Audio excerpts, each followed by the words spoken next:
नमस्कार बंधुरा अनिंदिता रान्नार केरामती चैनेले आपनादेर सकलके स्वागत जानाच्छि। आजके आमि दुर्दान्त स्वादेर शिम भर्ता रेसिपि आपनादेर साथे शेयर करब। तार जोन्नो एखाने आमि शिम नियेछि और शिम भर्ता बानाते गेले अवश्यई किन्तु कचि टाइपेर शिम नेबेन, एते किन्तु भर्ताटा खेते भालो लागबे। एखाने आमि छोटो शिम नियेछि, तो देखुन एकटु छोटो टाइपेर जे शिमगुलो जे कोनो शिम दिये किन्तु आपनारा भर्ताटा बानाते पारेन। एबारे शिमेर दुटो दिक এইভাবে কেটে নিয়ে একটা পাতলা করে সুতো আছে, এটা আমি বের করে দেব। আর অবশ্যই এই সুতোটা কিন্তু বের করে দেবেন, দিয়ে এইভাবে ছোট ছোট করে আমি টুকরো করে নেব এইভাবে।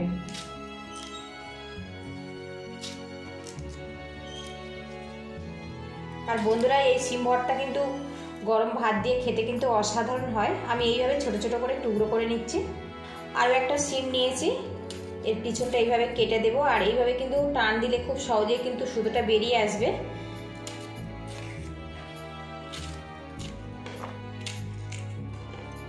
সবগুলো শিম আমি এইভাবে কেটে নেব।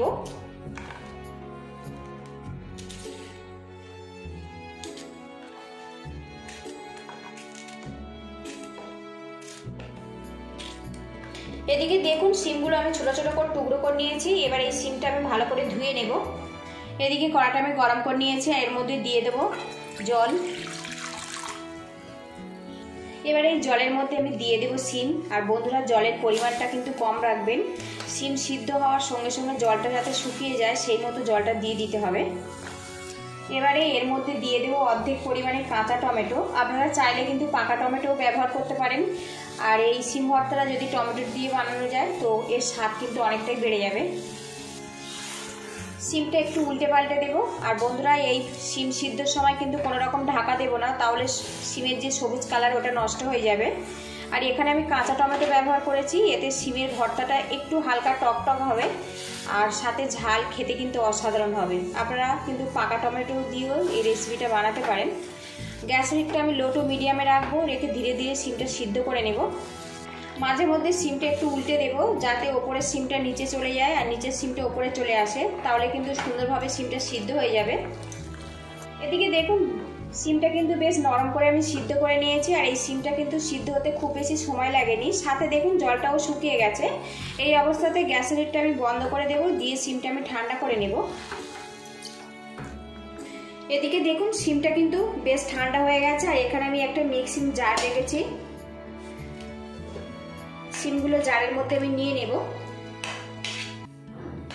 এবারে এর মধ্যে আমি দুটো কাঁচা লঙ্কা দেবো, ঝালটা আপনারা স্বাদ মতো দেবেন। কাঁচা লঙ্কাটা একটু সাইজে ছোট ছোট করে ভেঙে দেব হাত দিয়ে।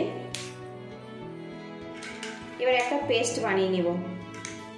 এদিকে প্যানটা আমি গরম করে নিয়েছি, এর মধ্যে দিয়ে দেবো সর্ষের তেল। আর অবশ্যই এই ভর্তাটা সর্ষের তেল দিয়ে বানাবেন, এতে কিন্তু স্বাদটা অনেক বেশি ভালো হবে। এবারে এর মধ্যে কয়েকটা শুকনো লঙ্কা দিয়ে দেব, দিয়ে এগুলো ভাজা ভাজা করে নেব। এদিকে দেখুন লঙ্কাটা ভাজা হয়ে গেছে, এবার এটা আমি তুলে নেব।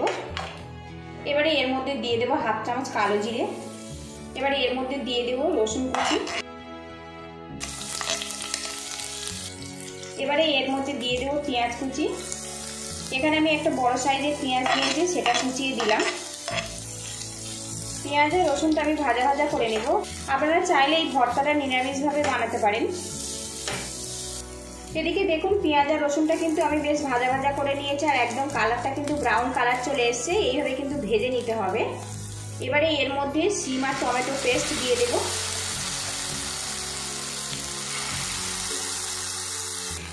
পেস্ট আমি একটু উল্টে পাল্টে নাড়াচাড়া করে নেব। এবারে এর মধ্যে দিয়ে দেবো হাফ চামচ পরিমাণে চিনি। আর শিম ভর্তাতে অবশ্যই একটু চিনি ব্যবহার করবেন, এতে কিন্তু শিম ভর্তাটা খেতে অনেক বেশি ভালো লাগবে। এবারে এর মধ্যে দিয়ে দেবো স্বাদ মতো লবণ। লবণ আর চিনিটা দিয়ে ভালো করে মিক্স করে নেব।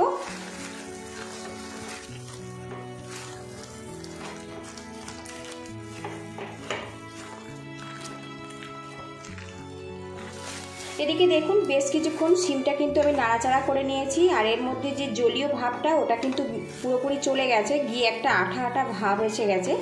তার মানে বুঝে নিতে হবে কিন্তু শিম ভর্তাটা রেডি হয়ে গেছে। আর এইরকম আঠা আঠা করে বানিয়ে নিতে হবে। সবশেষে এর মধ্যে দিয়ে দেবো ধনেপাতা কুচি। ধনেপাতা কুচি দিয়ে একটু মিক্স করে নেব। আর বন্ধুরা, শিম ভর্তার রেসিপিটা ভালো লাগলে একটা লাইক দিয়ে দেবেন, আর চ্যানেলে নতুন হয়ে থাকলে চ্যানেলটিকে সাবস্ক্রাইব করার অনুরোধ রইল। ধনেপাতা দিয়ে ভালো করে মিক্স করে নিয়েছে। এখন পাতাটা কিন্তু একটু নরম হয়ে গেছে। এই অবস্থাতে গ্যাসের হিটটা আমি বন্ধ করে দেব, তাহলে যে ধনেপাতার একটা সুন্দর গন্ধ ওটা কিন্তু ভর্তার মধ্যে সুন্দরভাবে থেকে যাবে। সবশেষে এর মধ্যে দিয়ে দেব সর্ষের তেল। এবার এই ভর্তার মধ্যে লঙ্কা ভাজাটা আমি গুঁড়ো করে দিয়েছি, ভালো করে মিক্স করে নেব, তাহলে কিন্তু একদম পারফেক্টভাবে রেডি হয়ে যাবে। আর এই ভর্তাটা কিন্তু আপনারা গরম ভাতেও খেতে পারেন, রুটি পরোটা দিয়েও খেতে পারেন, খেতে কিন্তু অসাধারণ হয়। ভালো করে মিক্স করে নিয়েছি। এবার এটা আমি পরিবেশনের জন্য রেডি করে নেব।